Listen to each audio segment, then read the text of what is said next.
Greetings, and welcome back to the Hawk's Nest. Actually, so welcome back to the Wolf's Den. I am Quantum Wolf 75, aka Hawk.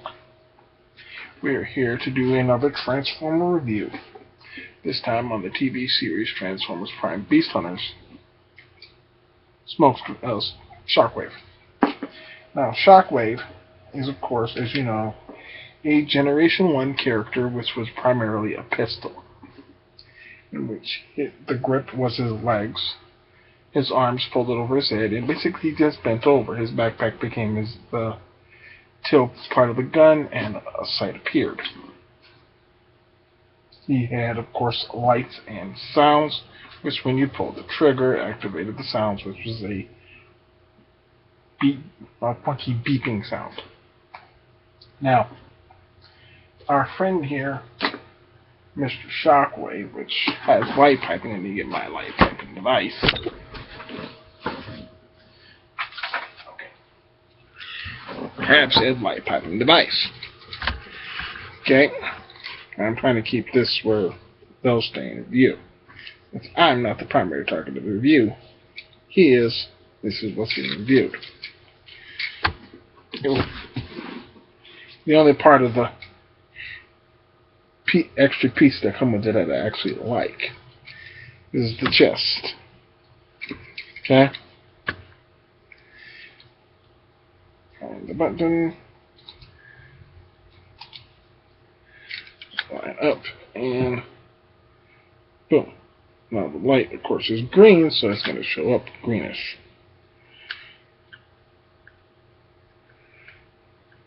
Fine.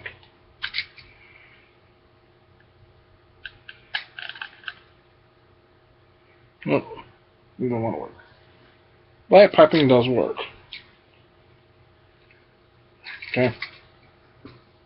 Now, he does have the ability to create the system where it looks like he has his cable, the pieces in here, but I don't feel like doing it for the review.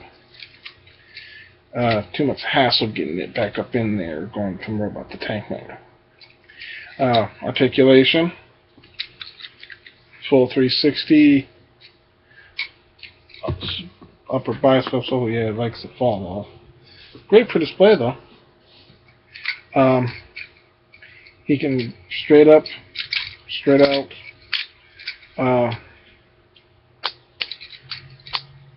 bends at the knee, twists, a little foot articulation, hand moves in and out. Toy gimmick is, of course, that. Rotates at the head. The only things that closely resemble the original G1 toy are, of course, chest plate, head, and the fact that he has a gun. And this could loosely be a variation of his backpack. Okay, but instead of folding down, it folds up. Now, the trick for transforming him for this, I'm going to have to, there's the mouse. There you go.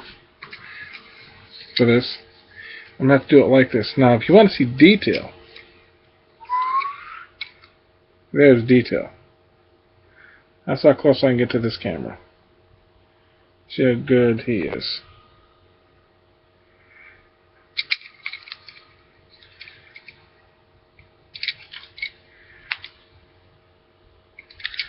Okay. Start off, you turn his head 180 degrees, where he's looking down his backpack. Rotate up, it'll stop, but you keep going until it clicks in place. Spread out, bring up, and bang. That's all of that. Turn around to the back, put his arm towards facing the back, hold the shoulder, and then bend down at the elbow. Now, on the back of the arm, you'll see right here little hole. See that peg right there? Yeah, I think you get the picture. Long arm. Okay. Now to the front. The front has a little bit more to go into it. Let's re-raise the camera. Okay. Bring this arm to the back. Rotate the legs out to where you're doing the splits. Or a really high kick. Okay. Flatten the feet out. And then push with your thumbs.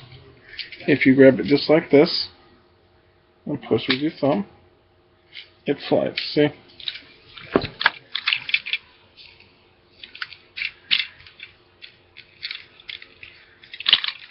Oh boy, you. See? There's a sliding gimmick somewhere in there. Okay. Now, at the thighs, you rotate it until these grooves right here are facing the front. Rotating completely flat. Okay, leave the legs out. Grab the chest plate, disconnect, and line it up. Here's the neat part. Everyone has trouble with this. So here's what I found. If you line it up, gotta get a better shot. See how it's lined up like that? And then turn it in. Turn the thigh. It lines it up perfectly. In case you didn't see. And move my finger. See the slit? See the little tab on the edge of the faceplate? Just line it up and push in and bam. Okay, now we're trying to look like this. Okay, bring the feet out and they'll be like this. Okay, the only thing we're missing from the tank is putting the turret on top, which sadly doesn't rotate. Rotate these out like so. They were like this. Out and down. Grab here at this bottom part, about the abdomen area. And just, that's where you have to put the arm back. Do just like this. Come on, sit still. Yeah, the shoulder joints are loose, sort of. They have a spring mechanism in them. Okay? Now here's the tricky part. Once you get this, you rotate it up, bend at the elbow backwards. Now, this tab and this hole are supposed to meet, but they're tricky sometimes. You have to hold the shoulder to get it to work, and usually works pretty well. Now this is what Shockwave looks like. Still has the spinning gimmick. Here's where this looks really kicking. You got that coming at you? I'm going to make it like a fire and jet. You get it? Jetfire Transformers G1.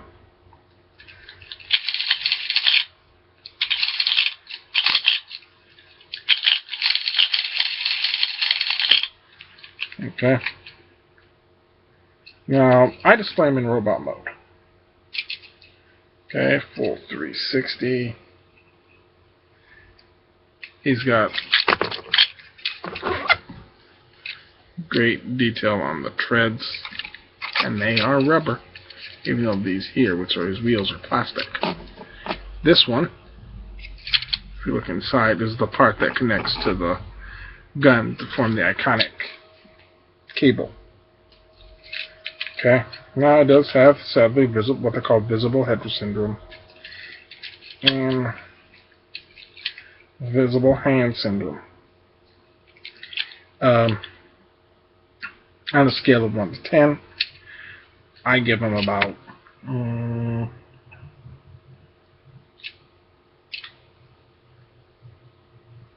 that's weird. Okay, let me ask some guys how my clock to this.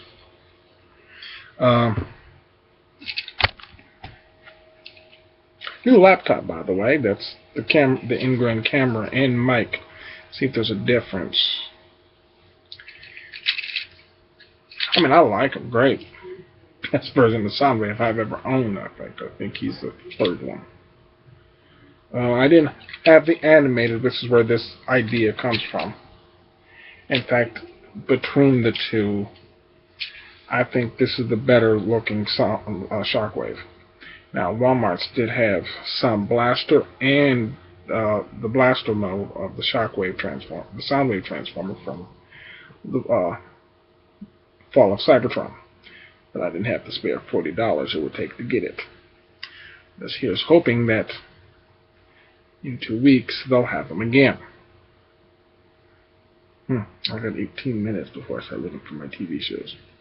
I watch Castle, Bones, and that show that takes place from my home state, Sleepy Hollow, which is in Sleepy Hollow. Well, the town itself, Sleepy Hollow, don't really exist, but it takes place near Canajoharie, New York. I think just north of town somewhere. Back to the review, but we're on toy. The wheels do roll, though be careful when you're transforming the cable. The plastic ones in the rear pieces do like to pop off. As does these. This is what I was talking about, by the way. Give it a little more like this motion. I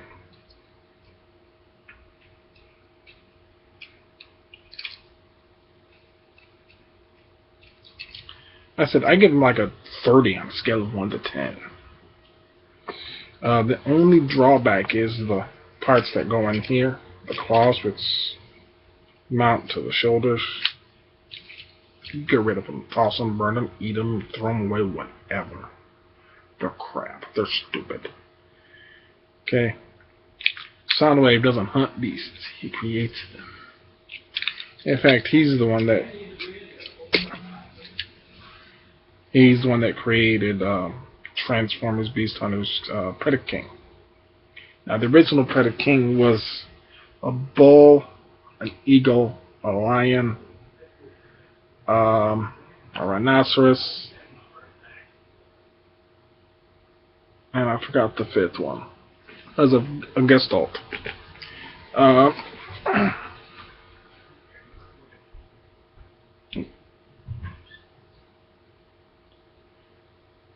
I'm not sitting in my usual place for this.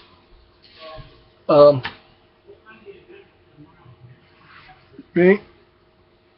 I said I love them. I'd recommend them in a heartbeat. Everyone asks me about them. I said get them. You like Shockwave? You'll love them.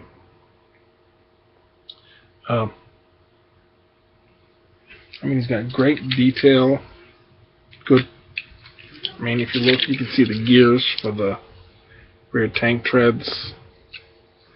Here, looks like gears. In fact, he's actually a better figure than the Generations Flipper Change or Blitzwing.